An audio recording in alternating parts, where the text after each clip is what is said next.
Hey everyone, what's up? In this video I will show you how to connect HP Envy 6000 printer to Wi-Fi. Step 1. Press the power button, located at the back side of the printer, to turn on the printer. Step 2. Then press and hold the wireless button for 3 seconds, located below the power button, to turn on the Wi-Fi of your printer.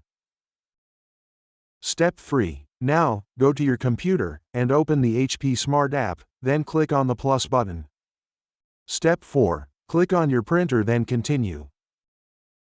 Step 5. If you get a prompt to access Wi-Fi password, click Continue. Step 6. When you get press the flashing Information button on your printer, go to your printer and press the Information button. Step 7. Once the connection of your printer is established, click Continue, and now you are ready to printing.